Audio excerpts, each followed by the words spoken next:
let's take it back to football players, or if you were an athlete. What happens if you injured yourself on the football field? Let's say you did an ACL and you needed to have an ACL reconstruction, like a knee reconstruction. You would have surgery. Then you would have a period where you're forced to rest. The doctor would say, rest, put it in a brace or whatever it is.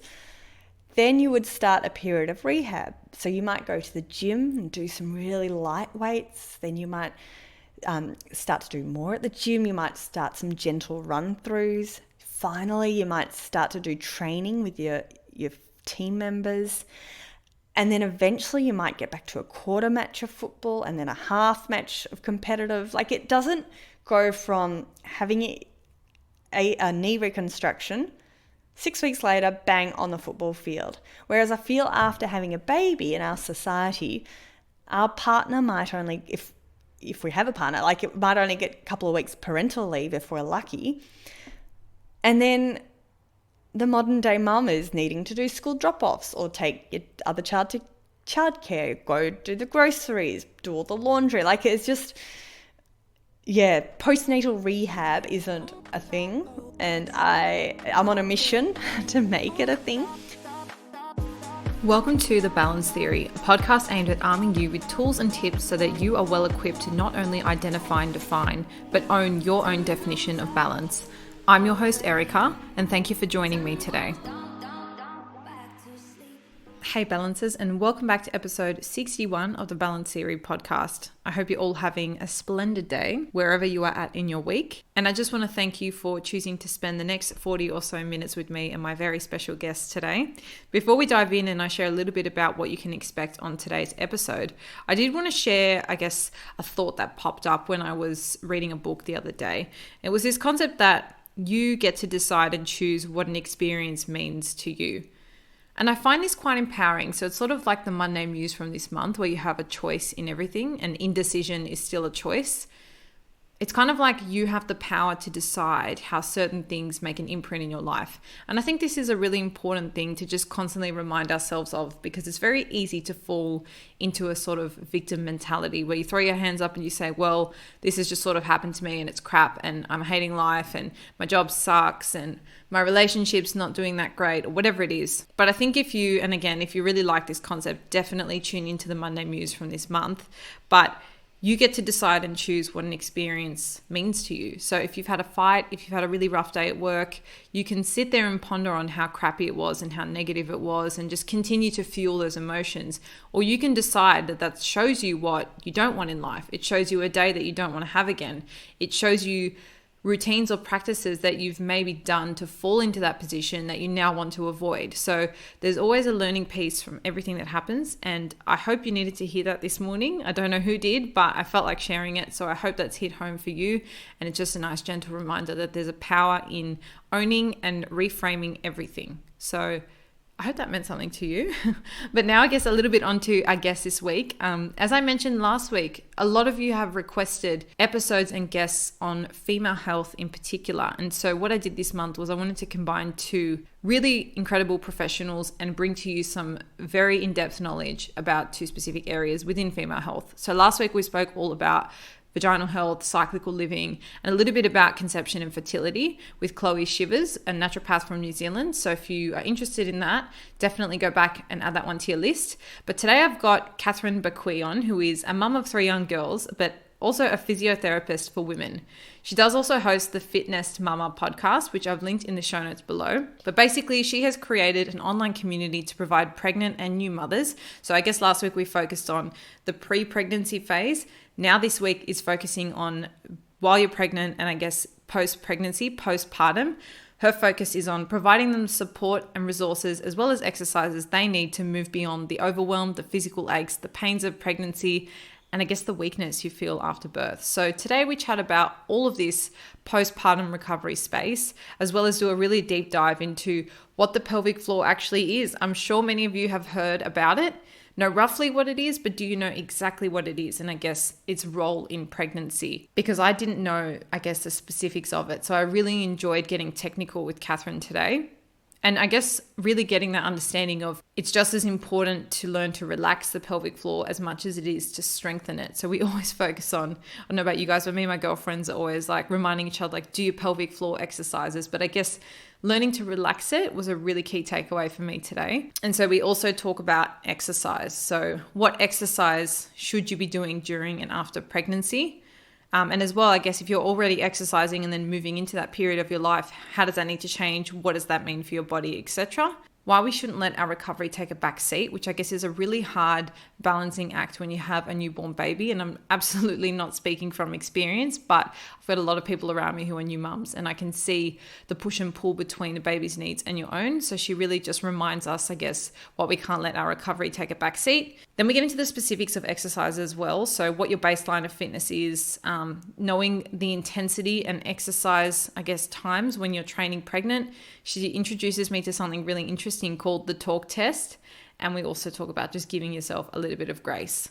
Also, if you're into like mantras and affirmations, she shares some really beautiful ones for all new and expecting mamas, which was also a really nice addition. So something a little bit different and I guess niche today, but I really love chatting with Katherine about this area. It's something I'm looking forward to in my life, not so near future, but 5-year plan. And so I think it's always good to have this knowledge before we dive in. It's all about being proactive rather than reactive. So if you can arm yourself with just a little bit of preliminary insight, it might just help you make some subtle changes that will mean the world of a difference when it comes to crunch time. So you can find Katherine at fitnessmama.com or on IG at fitnessmama, or of course on her podcast, which is all linked below.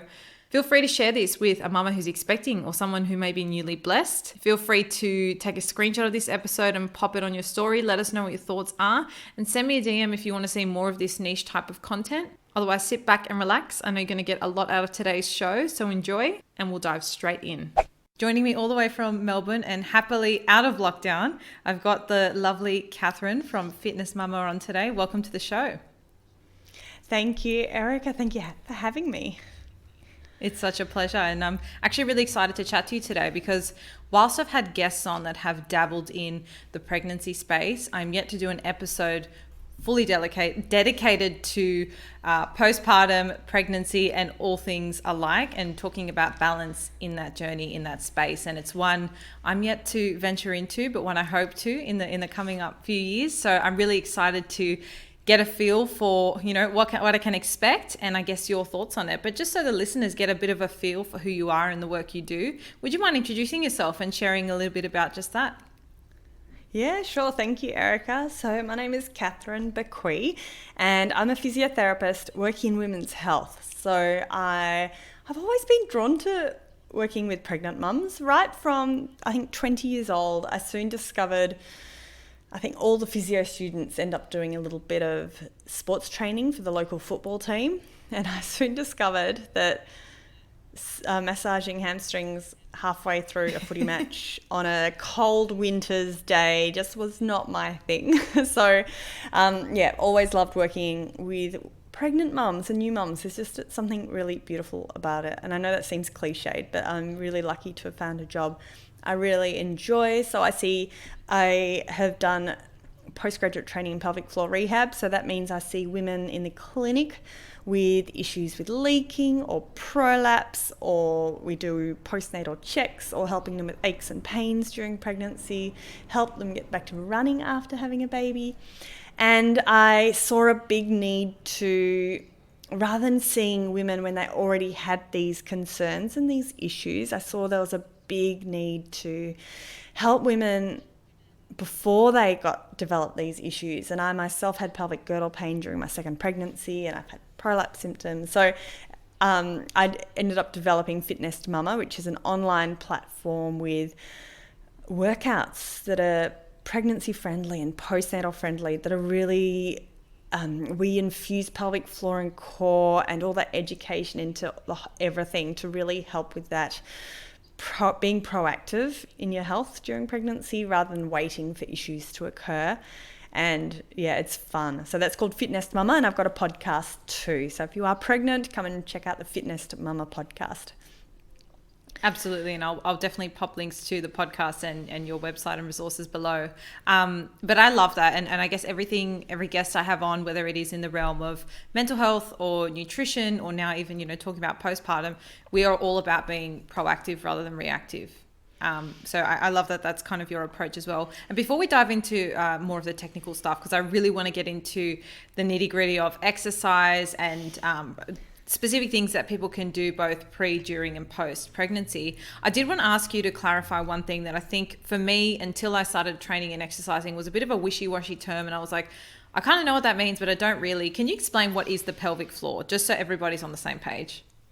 Oh, such a good question, because it's an internal muscle to the body. Like it's inside our body. So it's not as if we can see it or, look at it and suddenly we become pregnant and everyone starts talking about your pelvic floor. Oh, you got to do your pelvic floor. But what is it? So great question, because I wish they would teach this at school. I wish every single girl that was going through puberty would learn the basics about pelvic floor, because I don't just see women in pregnancy and postpartum. I do see women with issues of urgency and leaking, or maybe it's sexual pain or chronic constipation that's linked with perhaps irritable bowel syndrome or endometriosis. Like there's so many different reasons why women might have pelvic health issues, and just to become aware of some basic anatomy, I think is amazing. So to put it really simply, the pelvic floor is the floor of the pelvis, hence the name pelvic floor. And it's the group of muscles and connective tissue that sit at the very bottom of us, and they surround all the openings. So your urethra, where the wee comes out, is the first opening at the front. Then your vagina's in the middle, and then your anus is the back passage. So there's the three openings, and their main role, there's a couple of functions, but it's to close off those openings to help maintain continence. So that means to help keep you dry, or to help prevent the leaking of urine or feces and even wind. And then the second function is to help support the organs. So to help keep your bladder and your bowel and your uterus, keep everything where it should be. So that's to put it simply. Beautiful. And when it comes to pregnancy, is it that the reason we kind of focus more on the pelvic floor is because obviously its function is, I guess, strained a little bit by the fact that there's a baby in there, or does it play a further function when it comes to pregnancy? Yeah, good question. So research has shown us that pregnancy and childbirth are risk factors for pelvic floor issues. So there's a spike of issues. So we're more likely to have issues as a result of pregnancy and childbirth. And that's a combination of factors. That's partly due to the weight of the growing baby sitting on top of your pelvic floor. And if you think about your pelvic floor as your trampoline, a trampoline base at the bottom of your pelvis, if there's just one person on the trampoline, it's not going to have too much.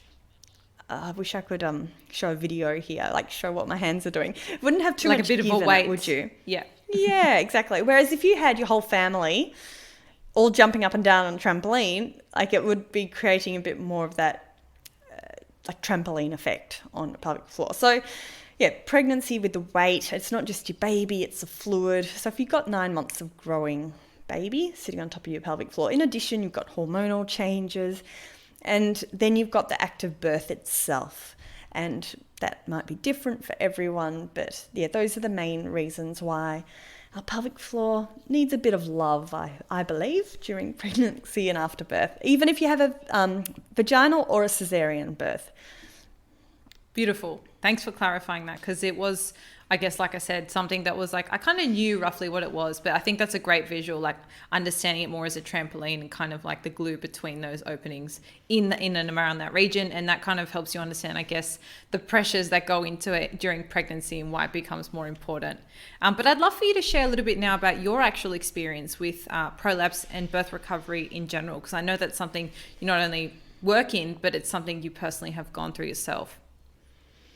Yeah, it's really funny, isn't it? Because I'd worked in women's health, and you think you know it all when you work in an area and you've done the study.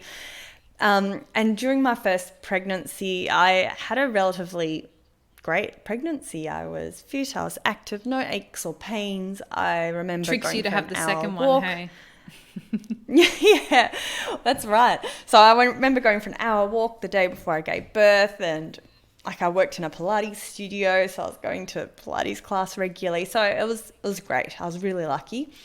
And then when I had my baby, and again I was induced, but it was a relatively, I say good in air quotation marks, good birth, textbook birth, so to speak. So I had some stitches, but nothing untoward, and good recovery. And then a couple of weeks at home, so my baby was just 2 weeks old, I was called up by a friend and asked to go for a coffee, just, local Chapel Street if you're in Melbourne. So off I trotted. It wasn't far from home at that stage. And I walked with my pram, good 15, 20-minute walk. And for me, that wasn't a big walk. So I always say to women, take it easy when you have a baby. Those first 6 weeks, it's all about rest. And I thought, 15, 20 minutes, easy. So I walked, I had my coffee, I came home, I went to the supermarket, like the IGA on the way home, and popped some bread and milk under my pram. And then on the way home, so it was about 3 hours later, I remember the distinct spot on the hill approaching our apartment where I said to my husband, it feels like my insides are falling out. Like, it was a really scary sensation. I felt like I had a ton of bricks sitting on top of my pelvic floor.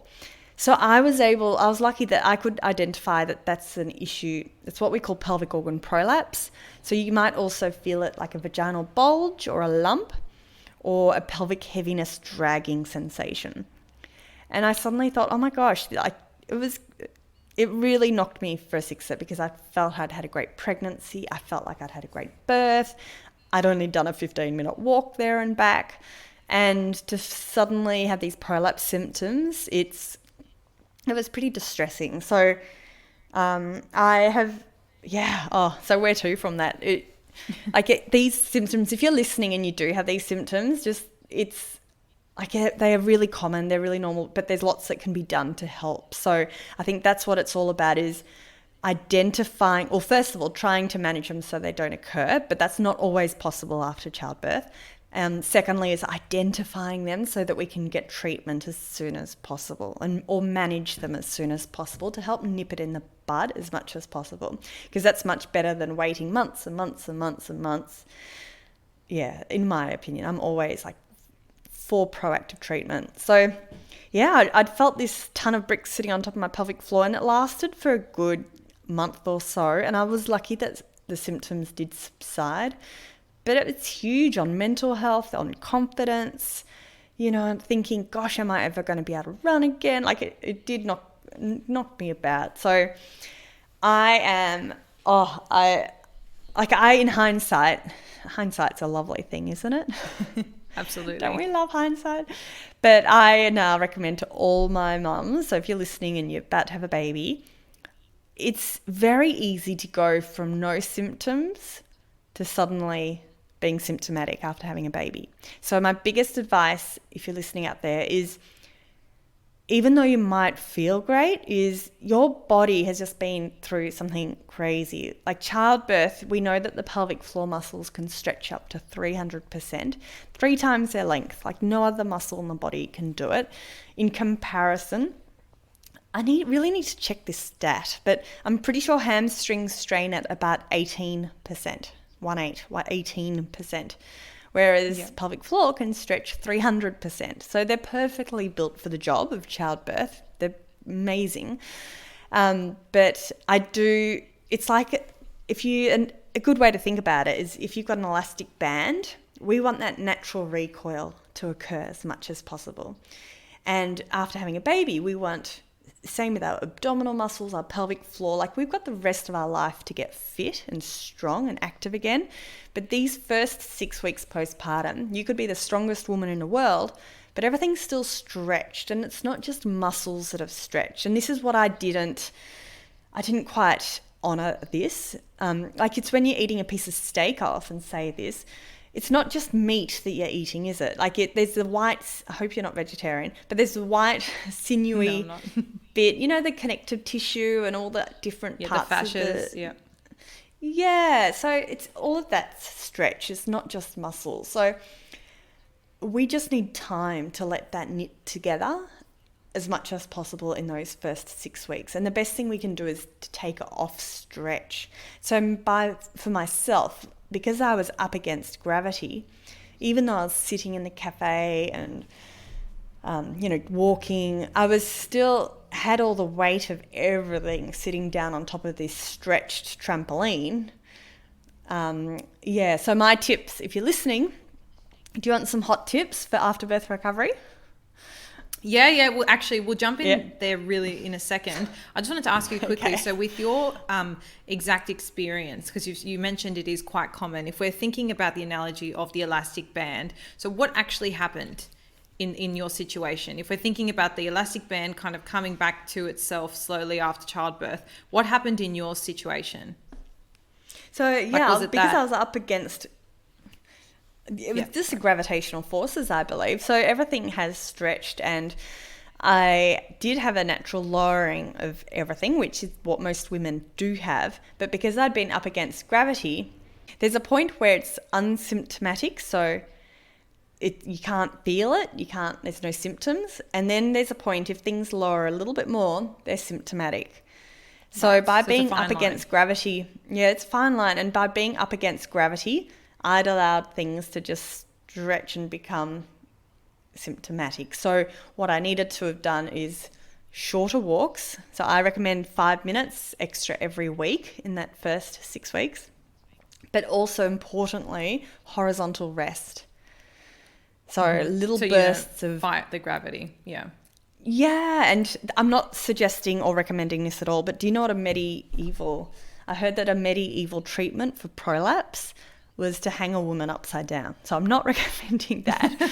But what we can do is lie down, like let gravity just, let everything just, relax, take that pressure off. It's beautiful. It's the best. It's so simple, but I think we're busy as new mums, and it's very easy to let our own recovery take a bit of a back seat because we're learning how to take care of this beautiful new baby, right?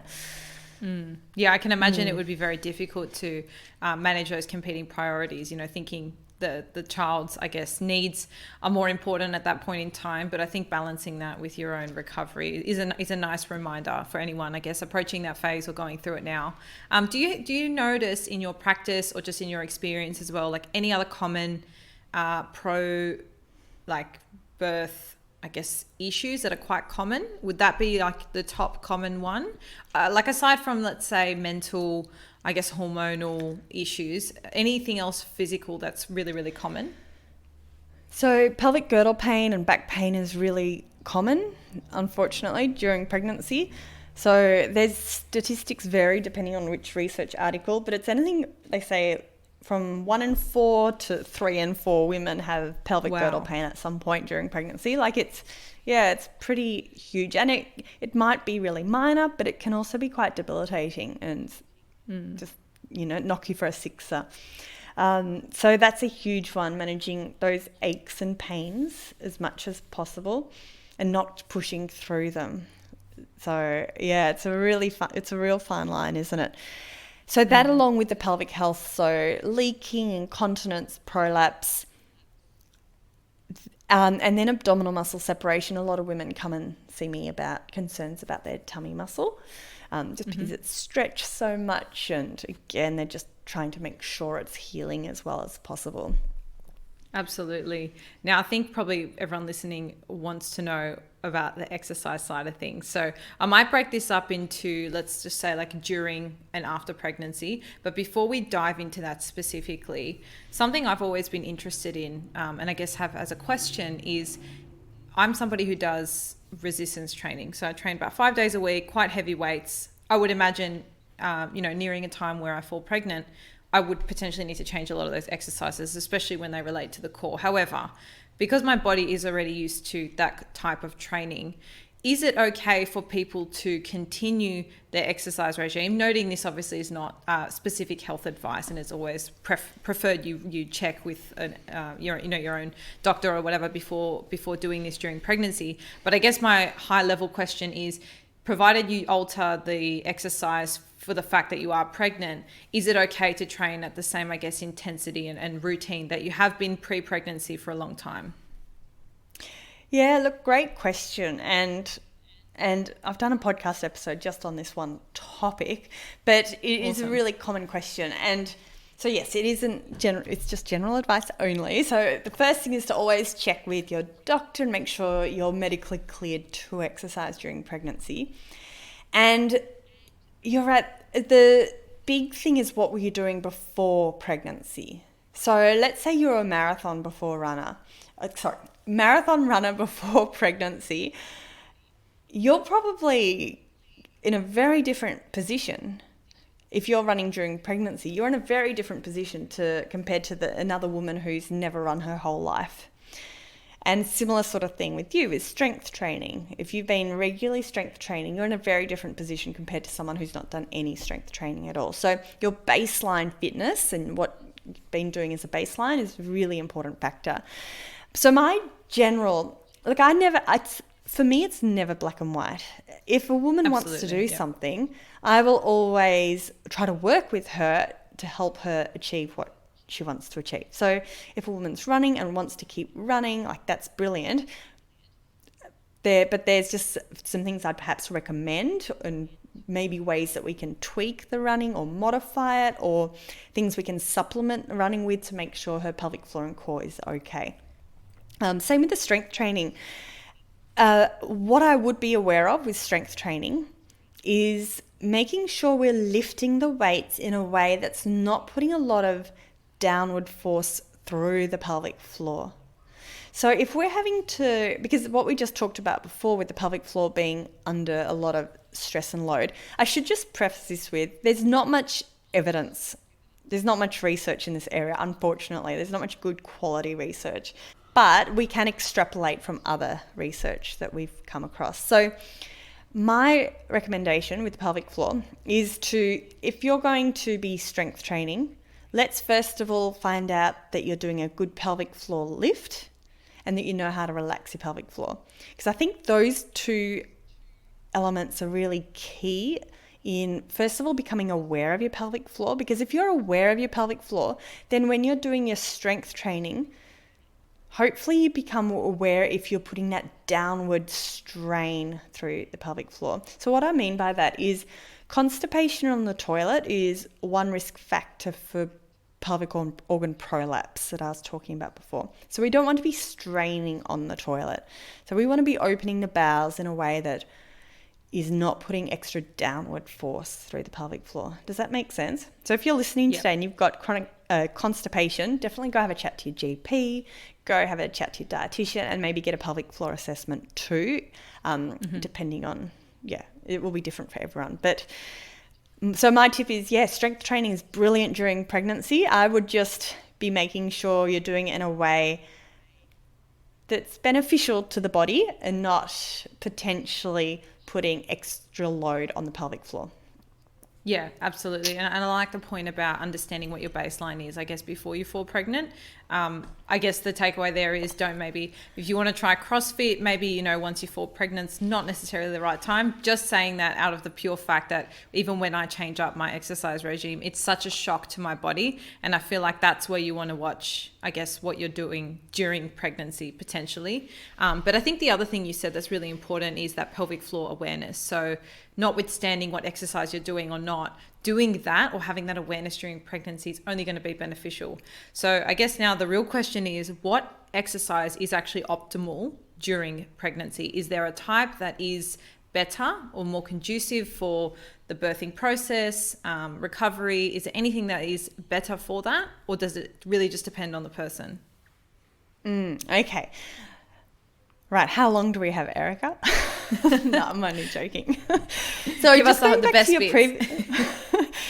Going back to your previous point, you just once more, like, you could have two people doing exactly the same exercise, but the And I'm a pelvic floor physio, so I know I'm probably very skewed to thinking about this from a pelvic floor perspective, but I also see a lot of women with these issues of leaking and prolapse, and I know how much of an effect it can have on mental health and confidence. So I am a big believer of, I feel pregnancy is a time to nourish our body and do what feels good and do what can help us stay healthy. And we've got the rest of our life to get fit and strong again. Does that make sense? So yeah, absolutely.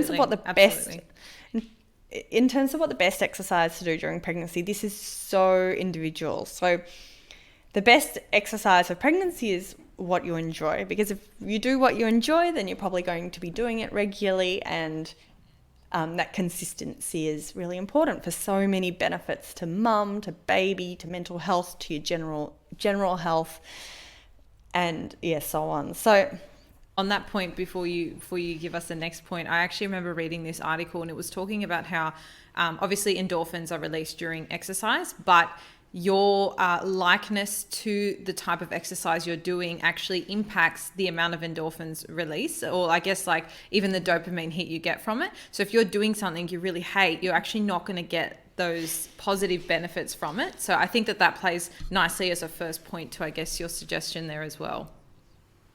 Yeah, that's a lovely point. It's good to know. So if you enjoy doing it, that's brilliant. That's the first step to feeling anything good, isn't it? Those endorphins. Yeah. Okay, so some general rules of thumb I've got with pregnancy exercise is, first of all, get your medical clearance. Secondly, we want to be exercising at a moderate intensity. It's not a time to do high intensity. So a good test for this is the talk test. So make sure you can have a conversation. So if you're gasping for air and you can't talk to the person next to you, you're probably at a level that's a bit too high intensity for you. And again, this is going to change for everyone depending on their fitness levels. And that's why I think they found the talk test, like the Borg scale, to be quite effective, because if you're measuring someone's heart rate, one person's heart rate versus another, it's, depending on fitness levels, there's a lot of So this talk test is great. So I say to all my mums who are doing a FitNest workouts, I'm like, let's make sure when we're doing this cardio workout, you can always hold a conversation, never too puffed out and not gasping for air. I love that. I haven't heard about that before. That's great. Yeah, and it's so transportable. So you could be going for a walk up a hill and just think, can I have a conversation? You might be at the gym. It's just easy to monitor. Yeah. Secondly would be low impact. But again, this has got that caveat. If you're a marathon runner and you've done heaps, this might not always be the case. So there's always exceptions to the rule. But if you haven't been a huge runner, I'd say let's do low impact, because there are hormonal changes occurring in the body. The abdominals are becoming stretched, the pelvic floors stretch, so it's all potentially more predisposed to injury because of the way your body is growing. And I think this is a time where low impact, there's so many low impact options. So what we mean by low impact, it could be walking, stationary bike, Pilates, strength training at the gym. Like, there's lots of low impact. So that would be my second little point. And then the third point, which I probably should have put first, considering I'm pelvic floor physio, is to get your pelvic floor checked and just make sure you feel confident that A, you can lift it, B, you can relax it. Because some women are worried about exercising their pelvic floor too much during pregnancy. It's a little bit of a, I won't say myth, but it's a common thing that people are concerned about. And the reason women might be concerned is, well, I'm going to put it very simplistically. It's the uterus's job to push out the baby when you're having a baby, and it's a pelvic floor's job just to get out the way and relax and get out the way. So, but there's been some amazing research to show pelvic floor strengthening during pregnancy can help with the recovery and prevention with issues of leaking and prolapse and all the rest. But it's that combination of pelvic floor strengthening and also pelvic floor relaxing, and learning how to relax and learning how to, that's a beautiful combination for pregnancy. Yeah, I think that's a nice point, and not one I've actually thought of myself. You know, even now, like years before I'm even thinking of having a baby, it's kind of like, oh, what can I do to strengthen my pelvic floor? You know, like you hear all your friends going, oh, just do your pelvic floor exercises when you remember, when you're in the shower. But I think that's equally a nice point to balance out the strength, like is learning to make it relax and having that technical understanding that it is what needs to get out of the way when the baby comes through. You understand, I guess, the importance of learning how to control that. So I really love that point. And I know you gave some few points before about exercising post-delivery or post-pregnancy in terms of, I guess, the first 6 weeks are really crucial in terms of rest. Would you recommend any form of exercise or strengthening or conditioning during those 6 weeks, or is that really the marker which we start after that point? Yeah, so generally 6 weeks is when you get the medical check. And then you're right to go from 6 weeks. So before 6 weeks, it's usually that 6 weeks goes in a blur when you have your baby. So getting out with the pram for those, I mentioned those little 5-minute walks. So a few 5-minute walks a day for that first week, 10-minute walks for the second week, 15-minute walks for the third week. Does that make sense? Going up 5 minutes. So by the time you get to 6 weeks, it's at 30 minutes already. But you also can start pelvic floor exercises, and right from generally day one, unless you've had heaps of stitches, then I do say just check with your doctor first. But there's beautiful stretches to do. It's not a time to do. I don't feel anyone really wants to do workouts during that time. I know with my members, I've got a couple of, I don't call them workouts, I call them Core Connect. We're just really basics. Let's learn how to turn on those pelvic floor muscles gently. Let's do some nice stretches because you might be feeling a bit achy because you're breastfeeding so much. Like, let's nourish our body with what feels good, and let's definitely not deplete it of, Does that answer your question? Yeah. No, absolutely. It's a nice reframe, I suppose. For me, it's not a time in my life that I've really given heaps of thought to.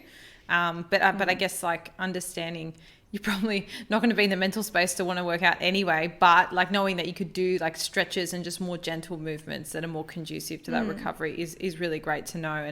And I guess, like, knowing that there are communities like yours out there where you can connect with a professional who specializes in this, I think is also really important. But is there anything else aside from exercise, or just in general, that you say are tips to boost the recovery process postpartum? Yes. I feel it's a massive shift. Like, I don't know if you'll find this, Erica, but personally, coming from a baseline where I was quite fit and active, and I used to be a runner, and I still do run occasionally, but it's a huge change. I won't say shock to the system, but it's a huge change and adjustment when you do become a mother. And I think sometimes we can be really hard on ourselves that we need to get fit and we need to lose a baby weight and we need to be doing more. And it's so hard when, you're feeling deprived, sleep deprived, and you're exhausted and you've got all these hormones racing around. And I think sometimes us as women can be, it's like we've got high expectations and we're hard on ourselves. So I think my biggest advice would be, I know this is easy for me to say in hindsight and years down the track, but giving ourselves that grace to recover and just understand sometimes less can be more in those early days, and less can actually help to set you up for more in the future. I'm such a firm believer of that, like the fourth trimester, we call it, that early postpartum period. It's a beautiful phase where hopefully, it's looking after your body. Yes, it is super important, and that starts off with rest. It doesn't start off with exercise. Yeah, I love that. Does that make sense? And, yeah, absolutely. And I guess for me, I'm sort of the same, like quite fit and active. And I guess I also have this expectation that not long after, you know, after I have my first kid, I'll be back in, you know, active and fit. But I think it's nice to talk to people who have been through this experience and also, you know, like you work in the space as well, who are able to give the reality check, I suppose.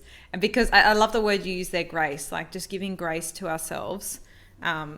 Because it is a time, I think, where when your hormones are out of whack, your overall mood can be completely different. So yes, you've answered my question, and I think given your explanation of how the pelvic floor works in terms of like it being like an elastic band, understanding that recovery can actually make it stronger, I think is a really nice analogy as well. And taking it one step further, we've been talking about this early, 6-week postpartum period, but we might go and I remember having a doctor's check at 6 weeks after birth, and they said, okay, yep, you're right, you can start running at 12 weeks and you can get pregnant again at 8 months. I just remember thinking, what? So after having our 6-week check and our medical check, even though you might have that tick of approval from the doctor and they've checked all the medical side of things, I feel in our society, like, let's take it back to football players, or if you were an athlete. What happens if you injured yourself on the football field? Let's say you did an ACL and you needed to have an ACL reconstruction, like a knee reconstruction. You would have surgery. Then you would have a period where you're forced to rest. The doctor would say, rest, put it in a brace or whatever it is. Then you would start a period of rehab. So you might go to the gym and do some really light weights. Then you might start to do more at the gym. You might start some gentle run-throughs. Finally, you might start to do training with your team members. And then eventually you might get back to a quarter match of football and then a half match of competitive. Like, it doesn't go from having a knee reconstruction, 6 weeks later, bang, on the football field. Whereas I feel after having a baby in our society, our partner might only, if we have a partner, like, it might only get a couple of weeks parental leave if we're lucky. And then the modern day mum is needing to do school drop-offs or take your other child to childcare, go do the groceries, do all the laundry. Like, it's just, postnatal rehab isn't a thing. And I'm on a mission to make it a thing, and to make it like sports people do it really well. They rehab in a really systemized and gradual and graduated manner. And I believe our bodies have been through just as much, if not more, than a sporting injury. We've had the 9 months of pregnancy, a childbirth, so whether or not you've had a vaginal birth or a cesarean birth. And to think of our afterbirth recovery, not just as in 6 weeks, bang, I can get back to it all. But if we think about it like that sports injury and think, okay, what's the next step for me? Okay, I'm feeling tired today, so what can I do instead? Or do you know what I mean? That's what I think will make a difference to, it's not just this postpartum period, but this is then taking us on for decades and years, and this is our mental health and confidence as women. Like, I think this is what is important. Yeah, I think that's a really, really nice call out, because it's true. Like, when you look at any other recovery process, it's not 6 weeks and bang, you're back on. It is a very slow, gentle add-on. So I think that's a really nice reminder, especially and I think a lot of people listening and a lot of women in general just do expect themselves to be superhumans. And I can only imagine when you're sleep deprived, and like you said, if we have partners and they go back to work, it is really hard to give yourself that gradual, slow recovery process. But I guess it's like remembering that will help you, I guess, not put so much pressure on yourself. So I think that's a really, really nice message for anybody listening, potentially feeling like they're not ticking all the boxes right now, or anyone like me thinking we're going to get there and 6 weeks down the track just be back to where we were before. It's a huge change on the body, and I guess you need to find your new balance at that point and kind of grow with it as you get stronger. So I'm really glad you shared that. That's a really nice way to look at it.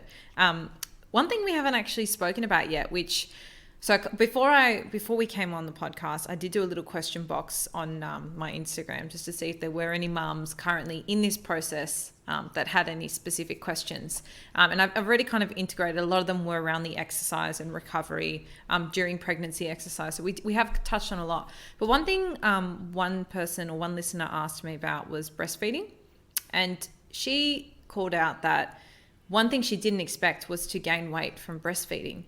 And so I kind of wanted to know, do you think that that is something common that people experience? Obviously not singling out this listener that, no, that's not common, so that's not a valid thing that you're experiencing. But I guess it's just more a misconception around things we may expect that are not the reality or not well enough spoken about. So do you have anything to, I guess, add to the comment of like breastfeeding and I guess changes in the body in that regard?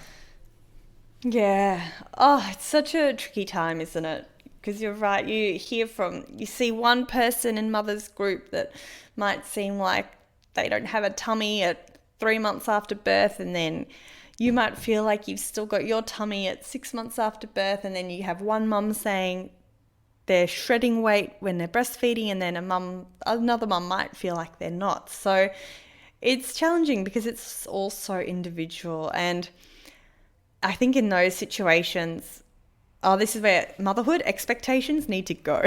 Yes, expectations are just never seem to work, do they? Look, in this situation, if you're concerned about your weight, go have a chat to your GP, a trusted GP, and perhaps a review with a dietitian, because the thing is we don't want to be losing weight in a way that is impacting our energy and our milk supplies. So we've just got to be careful. Well, we always have to be careful, but particularly during breastfeeding, if the goal is to lose weight, we just need to do that in a way that's going to serve healthy. Our body and our baby, best. And it's not my area of expertise by any shot. And I often say to women, FitNest Mama, like my program with workouts for afterbirth, it's not necessarily for you if you want to lose weight. But having said that, it's often a byproduct, but it's not, like I think it's a tricky area because there's so many different factors.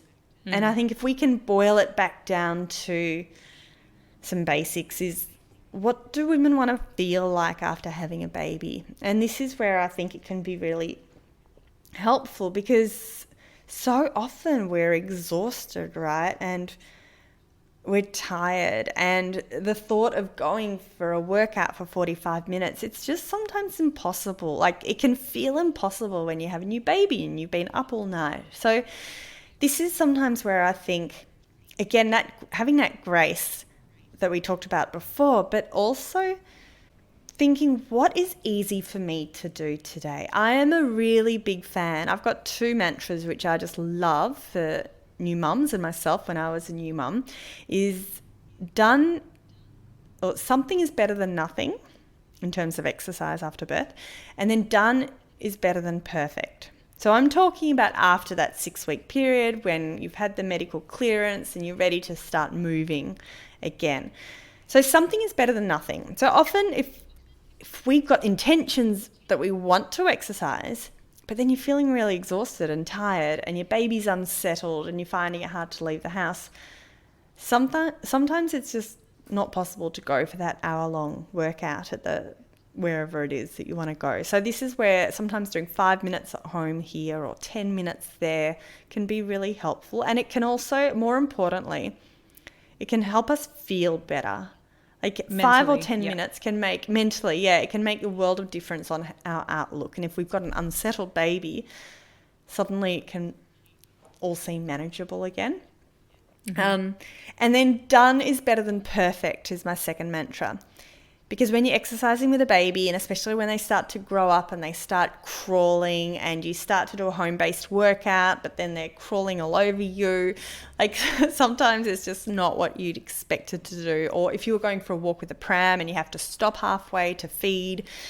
Or I remember taking my daughter to a Pilates class, but then she woke up when I thought she'd sleep the whole class and I ended up spending half my class feeding her. So sometimes it wasn't until I changed my mindset that, you know what, that's okay. It wasn't what I expected, but I did something. And I think that can sometimes help. So it's a very long, convoluted answer to your question, but it can be a really challenging period for some women. And if you're listening and you're in that stage, just knowing there's a lot of help out there, a lot of support, and it's such early days too as well. So yeah, it's all about nourishing the body and, hopefully feeling good at the end of it rather than necessarily losing the weight. Does that make sense? Yeah, absolutely. And I think what I love most about what you just said, and obviously those mantras are a beautiful way to give yourself that grace, but you mentioned something about just asking yourself every day, I guess, what you need. And that links really nicely with, I guess, how I feel about balance. And that is that no 2 days are the same. And I think this moment in your life, when you're pregnant, when you've just given birth, becoming a new mum, being a mum, just in general, I think that is more prone to changing between the hour, when your kid's asleep, when it's waking up, when it needs to feed. And so I think that's a really beautiful way to just check in with yourself regularly, have that grace for yourself, and understand that the balance is, it's not a textbook one, it's not a perfect formula, and it's one that you'll need to engage with slowly. So I know I'm actually glad you didn't give me a clear-cut answer to that, because it really does honor that everyone's experience is different. Everyone comes to it with their own, co-health factors, with their own history, with their own current issues, with their own exercise regime and whatnot. And mental concerns are obviously a big one too. So for that listener that asked that question, there's no clear-cut answer. It's going to really just depend on so many things that are going on in your life. But I think a key takeaway there is reach out to the professionals and know that there's help out there. There are people out there that are going through the same thing. Yeah, I think that's all we've got time for today. But I'm really glad that we had this chat about, I guess, balance, or finding your own balance during postpartum. Not only that, but during pregnancy, across exercise and recovery in general. I think it's a really important conversation. I think it's a space that's growing and opening up, and a lot of people, especially online, with all the transparency of people's, pregnancy journeys, and sometimes you only see the before and afters quickly, and you can feel really disheartened. I think these conversations are more important now than ever. So I want to just thank you for your time and all the work you're doing, and I will pop links to all of your socials, podcasts, and websites so people can connect with you if they want to as well. Thank you very much, Erica. It was lovely to chat. Likewise. Thanks so much. And that's a wrap for this week, Balancers. Thank you so much for tuning in. I hope you found this episode useful to some degree in either steering or determining your definition of balance today. As always, the biggest compliment for us is if you share this episode with someone who you feel might need it, or if you're on Spotify, you can click follow, or on Apple Podcasts, you can leave a rating or review. If you have any suggestions for up and coming podcasts, feel free to shoot us a DM or an email. Our Instagram is @TheBalanceTheory and our email is thebalancetheorypodcast@gmail.com. Otherwise, you've always got the option of subscribing to our mailing list. We only send you email reminders when the episodes drop, so you get them fresh out of the oven. No annoying spam, we promise. I hope you enjoy the rest of your week, and until next time, stay balanced.